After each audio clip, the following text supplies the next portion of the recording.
সেটা কথা। আজকে কিন্তু দুর্ভাগ্য এটা আমাদের, যে এই যে 16ই ডিসেম্বর এটা ভারতবর্ষ জুড়ে উৎসবের আকারে পালিত হয়। বিশেষ করে সামরিক বাহিনীর আজকের দিনটা বিশেষভাবে পালিত করে। আমি নিজেও দিল্লিতে থাকা অবস্থায় কয়েকবার সামরিক বাহিনীর এই অনুষ্ঠানে অংশগ্রহণ করেছি। আমার আজও মনে আছে বিপিন রাওয়াত সাহেব, কখনো ওয়াই.ভি. চন্দ্রচূড় প্রধান বিচারপতি, তাদেরকে আমি দেখেছি সেই সমস্ত অনুষ্ঠানে আমার পাশাপাশি বসতে। স্বাভাবিকভাবেই এটা কিন্তু একটা ভারতবর্ষের সেনাবাহিনীর কাছে খুব আবেগের দিন এবং বাংলাদেশের আপামর মানুষের কাছে এটা আবেগের দিন। মূল সেদিনকে স্লোগানই ছিল জয় বাংলা। সেই জয় বাংলা স্লোগানকে আজকে মুছে দিতে চাইছে। বিজয় দিবসের তোরণ সব ভেঙে দিতে চাইছে। যা কিছু চিহ্ন বিজয় দিবসের, বাংলাদেশের মুক্তিযুদ্ধের, সব কিছু তারা মুছে দিতে চাইছে। এর থেকে বড় অপরাধ কিছু হতে পারে না। ইতিহাসকে কেউ কখনো মুছে দিতে পারে না। চেষ্টা অনেক শাসক করেছে যুগ যুগ ধরে, ইতিহাসকে মুছে দেওয়া যায় না, এরাও পারবে না।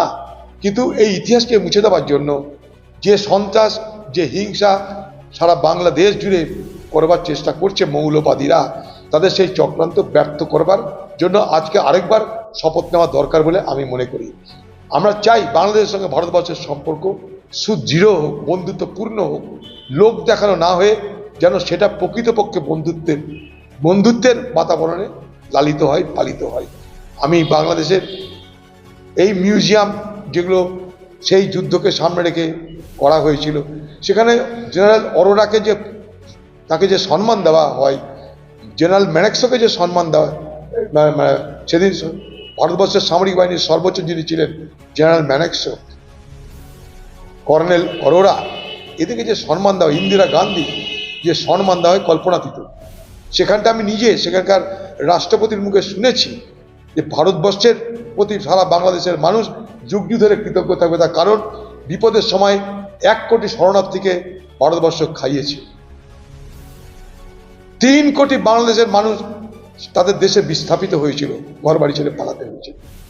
30 লক্ষ বাঙালি হিন্দু মুসলমান মিলে সেদিকে হত্যা হতে হয়েছিল। শুনবেন, তার মধ্যে ঢাকা ইউনিভার্সিটির জগন্নাথ হলে 800 জন ছাত্রকে পর্যন্ত হত্যা হতে হয়েছিল। হিন্দু মুসলমান মিলেমিশে বাংলাদেশ গড়েছিল তাদের ভাষা, তাদের সংস্কৃতিকে রক্ষা করার জন্য। তাকে গুরুত্ব দিয়েছে পৃথিবীতে বাংলা ভাষার যে দিবস 21শে ফেব্রুয়ারি আন্তর্জাতিক ভাষা দিবস হিসাবে স্বীকৃতি পায়। কত বড় গর্ব বলুন বাঙালি হিসাবে আমাদের। সব কিছু মুছে দিতে চাইছে আজকে এই শাসক এবং তাদের সঙ্গে সঙ্গী মৌলবাদীরা। বাংলাদেশের সামরিক বাহিনীর নিশ্চয়ই তারা ধর্মনিরপেক্ষতাকে বজায় রেখে চলছে এবং চলবে বলে আমি মনে করি। আমাদের সঙ্গে বাংলাদেশের সামরিক বাহিনীর খুব সুন্দর সম্পর্ক। আমরা কখনো একে অপরের সঙ্গে যুদ্ধ করিনি, সংঘর্ষ করিনি, পরস্পরকে পরস্পর মদত করেছি। সেই সম্পর্ক যেন আমরা বজায় রাখতে পারি। টিকিট পাওয়ার পর জিতানোটা টেন্ডার হয়। 2, মেম্বার জেতার পর প্রধান বা অন্য পদ পাওয়ার একটা টেন্ডার হয়। 3টে টেন্ডার হয় তৃণমূল দলে। একটা টিকিট পাওয়ার টেন্ডার, টিকিট পাওয়ার পর জেতার টেন্ডার, জেতার পর পদ পাওয়ার টেন্ডার। এই সমস্ত টেন্ডারে যা টাকা খরচ হবে কি করে বলা হবে, পুঁজি কোথায়, যা যা ফান্ড আসবে সব লুটে নাও।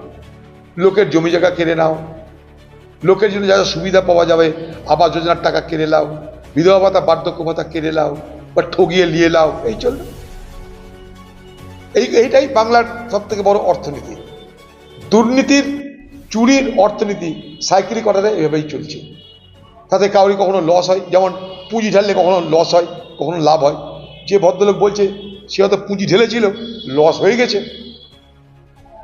টেন্ডারে হয়তো অন্যজন বেশি রেট দিয়ে দিচ্ছে, তো কি করবে? ওই লোকটা হয়তো বলছে 2 লাখ, আরেকজন বলছে 3 লাখ।